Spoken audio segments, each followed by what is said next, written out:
If someone from 1,000 years ago time traveled to 2022, how would they react to the newer technology? We have undergone changes since our species first evolved. Some changes are universal, while others are more regional in effect. Technology remains one of the most impactful processes developed by man. So impactful that it has changed the rules of the game. Every other species on Earth adapts to its environment, but man is now different because he has learned to adapt his environment to himself. 1,000 years ago, you only communicated face to face or via messages that took anywhere from days to months to arrive. Horses were the fastest way to travel, and illnesses were often deadly. Now you have a device that allows instant communication worldwide in full video if you want.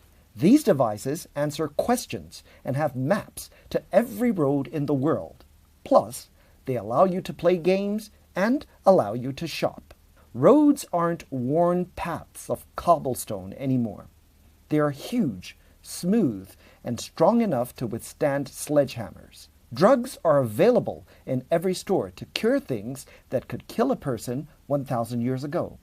And that is just the tip of the iceberg. Our visitor from the past probably couldn't imagine a highway full of cars or skyscrapers, helicopters, airplanes, or even something that we all take for granted, as simple as a mobile phone. Technological advancement would literally feel like witchcraft to our guest, as the Earth would look unrecognizable. He may be totally amazed. He may immediately want to know how everything works. He may take it in his stride, or he may get so freaked out that he would kill himself. Whatever the outcome, the lesson is that stagnation can lead to retrogression. Humanity is designed to strive harder, to reach further, and to continue unraveling the mystery of life through research and development. In fact, research and development is essentially what has decided which nations end up rich and powerful and which ones become poor and dependent. Realizing this, the Tertiary Education Trust Fund continues to make huge investments, both in cash and kind, towards operating a triple helix model for Nigeria's technological and economic advancement. To keep doing the same things and expect someone else to fix the problems we face later would be a risky and expensive gamble. For 10 years, TETFund has intervened in the tertiary education sector of the country. These are the chronicles of the journey to institutionalize research and development in Nigeria.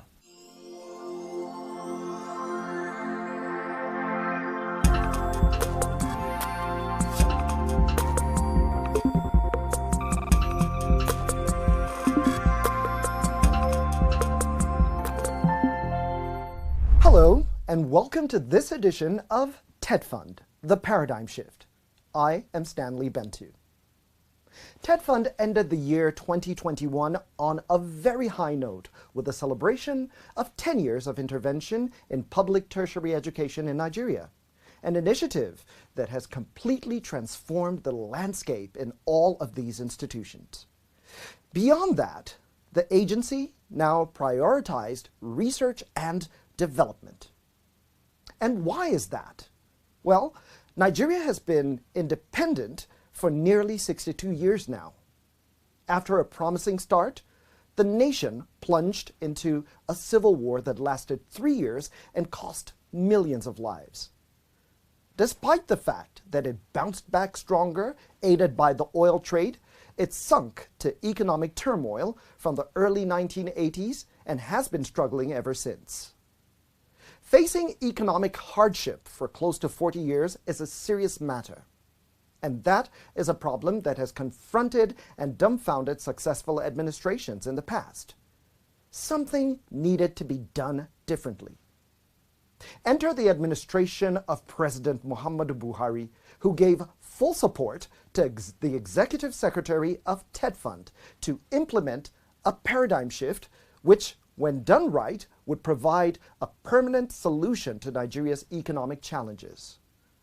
Professor Bogoro proposes that research and development can break the nation free from this vicious circle. Professor Bogoro made a detailed presentation of key achievements of TETFund over the past 10 years at the 10th anniversary of the fund.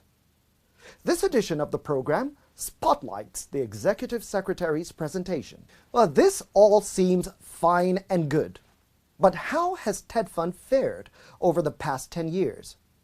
Since the intervention agency was refocused to intervene in public universities, polytechnics, and colleges of education, has it made the difference that it was unable to when it was overburdened with all levels of education in the country?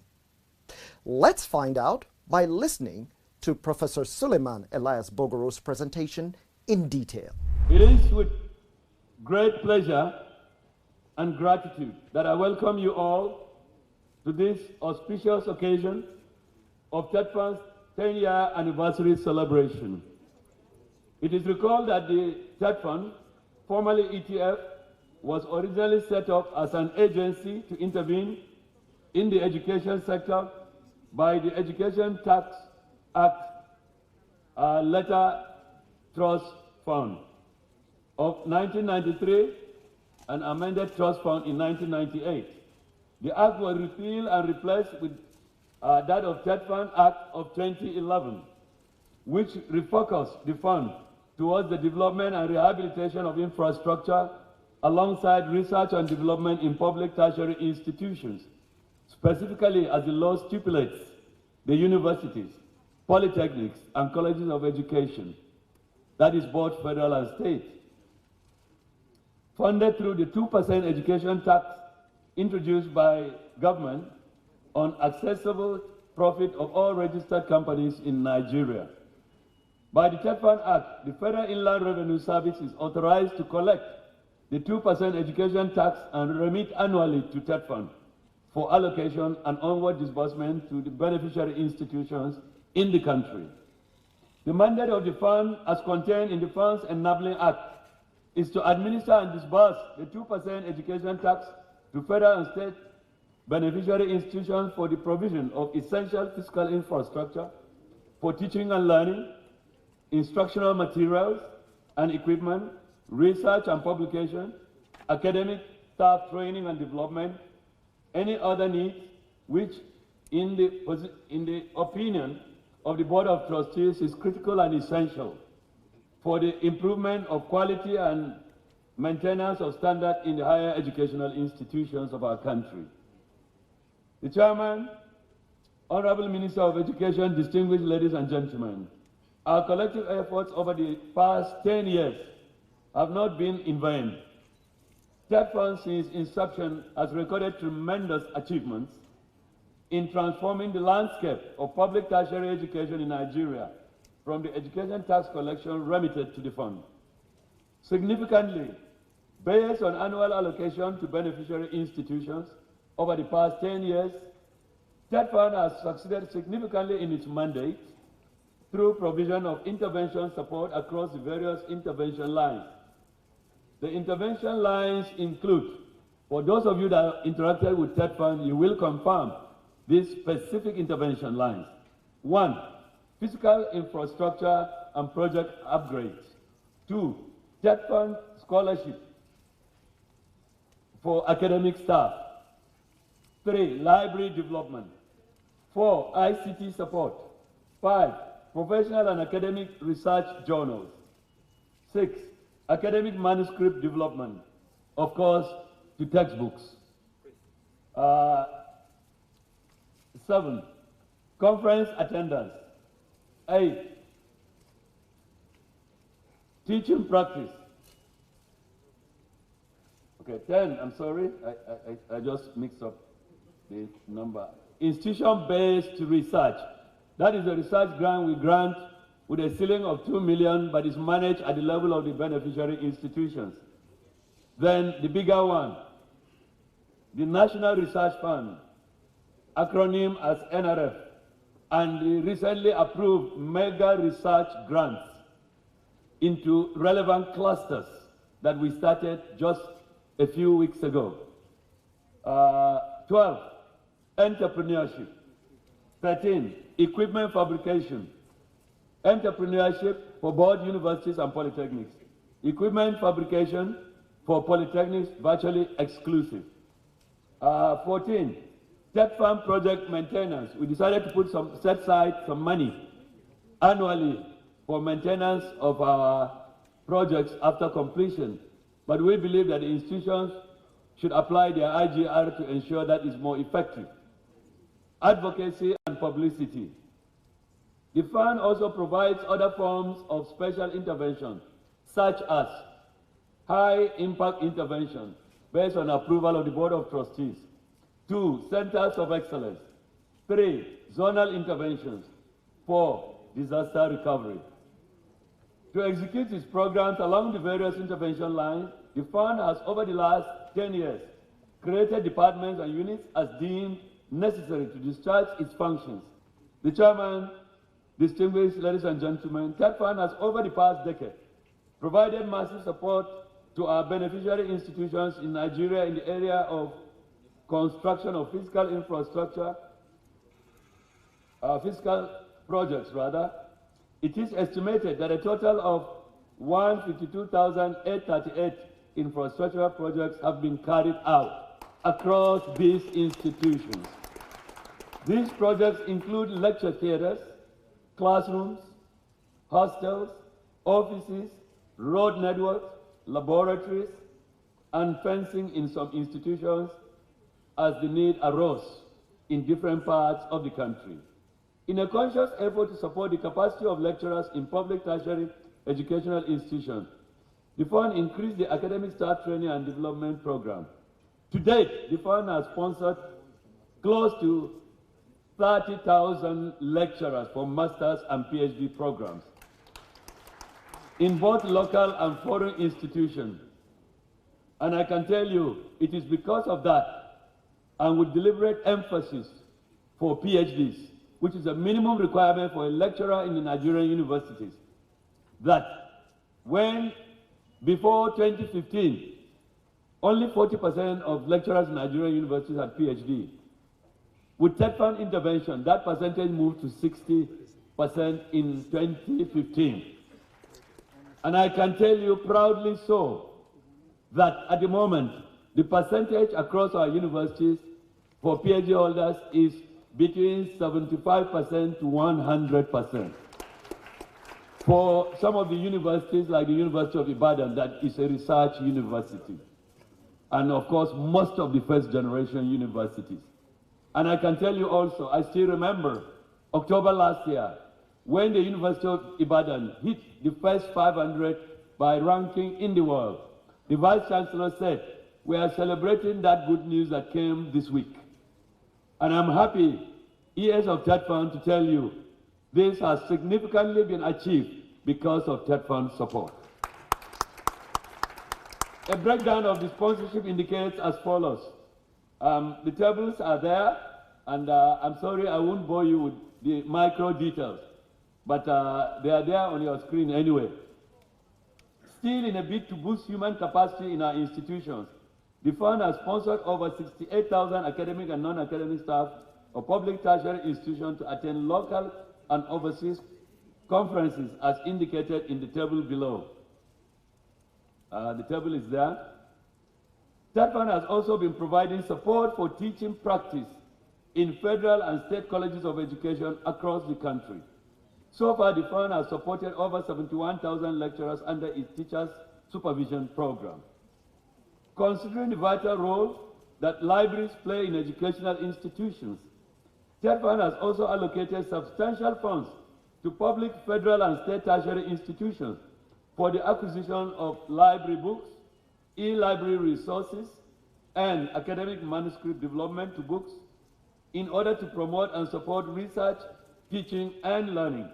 So far, the fund has procured over 2 million books for use in our libraries, 152,844 e-resources, and 380,778 equipment and furniture distributed across public tertiary institutions in Nigeria. I am pleased to inform you that upon recommendation of the Honorable Minister of Education, Mala Adamu, President Muhammad Buhari, GCFR has approved that TETFund completes the National Library, which symbolizes institutional repository of knowledge and research globally.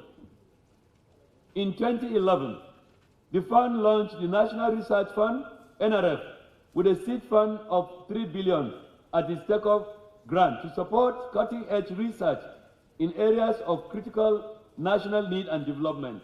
And in 2015, $1 billion was added.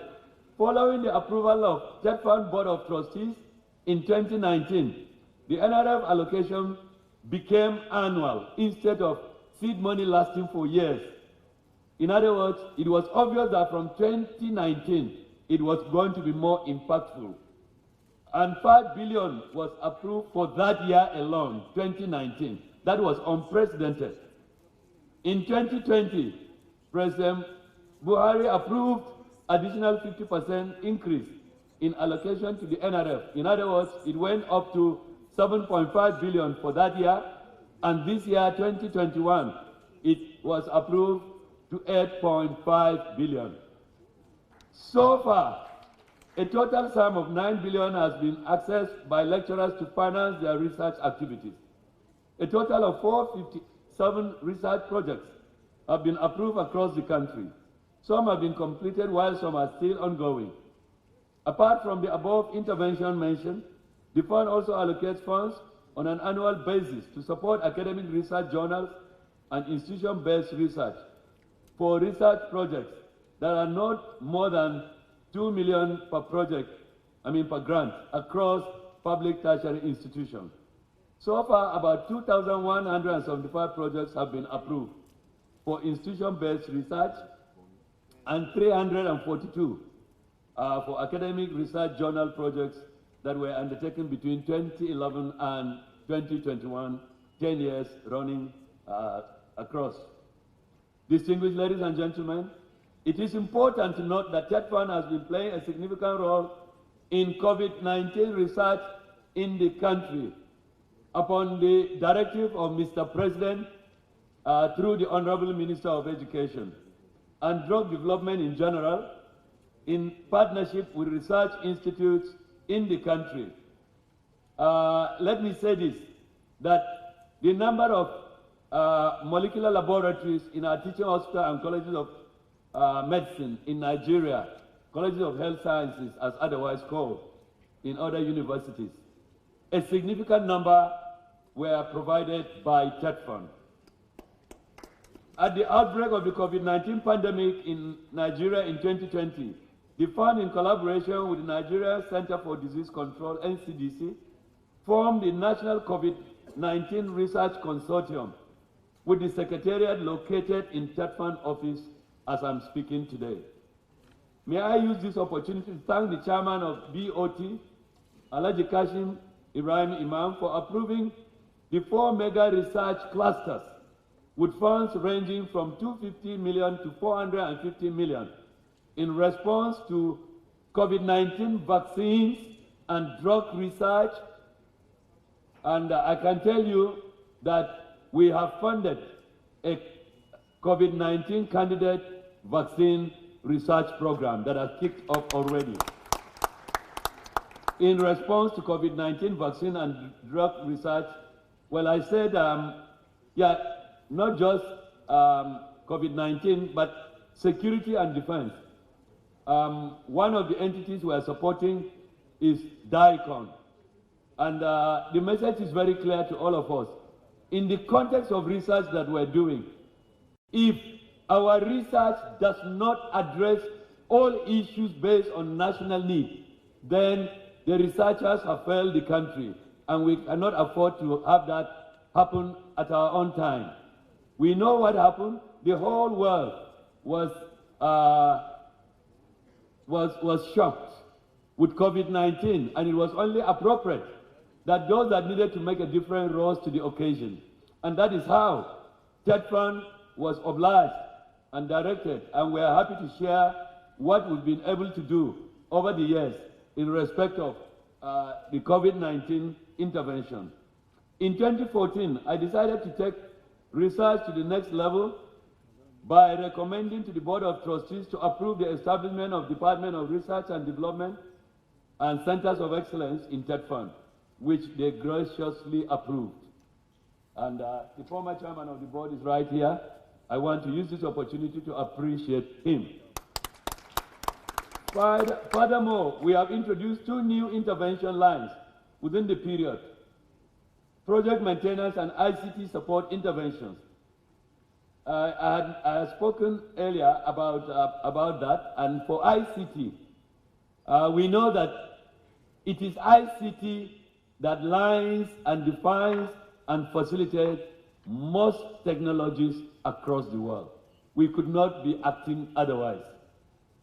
These funds allocated are aimed at enabling our tertiary institutions become world-class institutions, thereby improving on their world ranking, a situation that is of deep concern to Mr. President, who is determined to reverse the trend. To achieve this, we intend to continue working closely with the regulatory agencies as the National Universities Commission, NUC, NBTE, and of course NCCE, to ensure that quality and standards are improved and sustained. We are also collaborating effectively with the Federal Inland Revenue Service that I know are represented here to ensure that there is improvement in the education tax collections that are made available to the fund's beneficiary institutions. We express gratitude to all heads of beneficiary institutions, the various unions in the institutions, particularly the goose that laid the golden egg, ASU.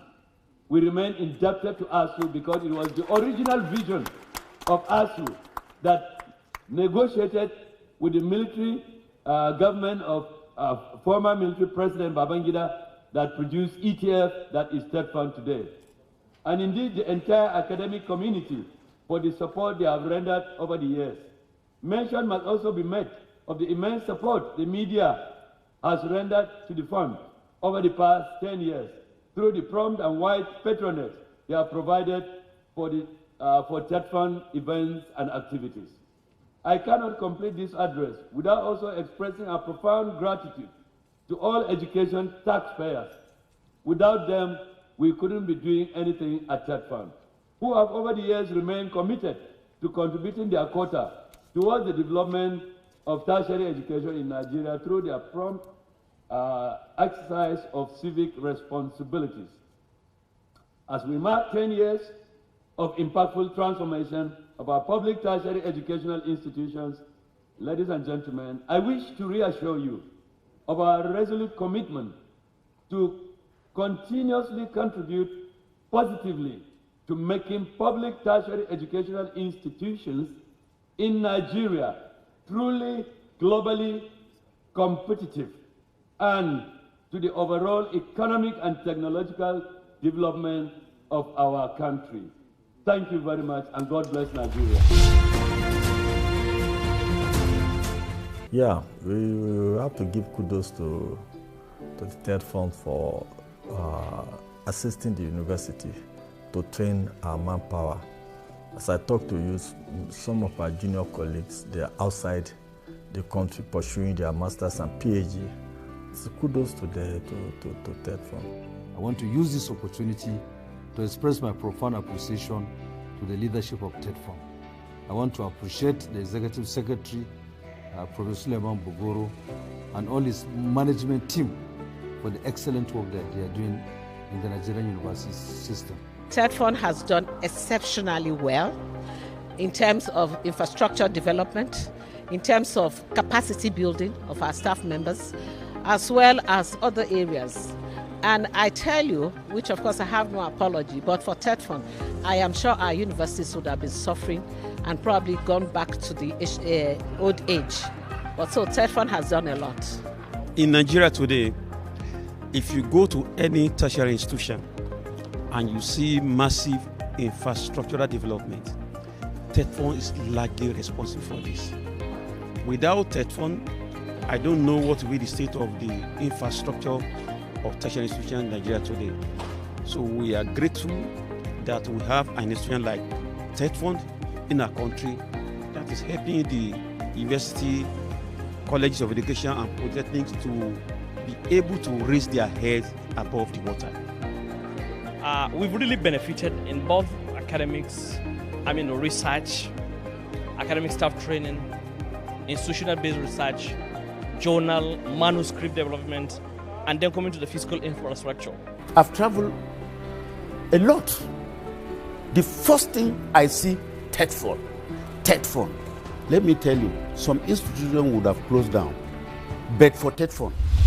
And that is the paradigm shift. Join us again for another edition of the program.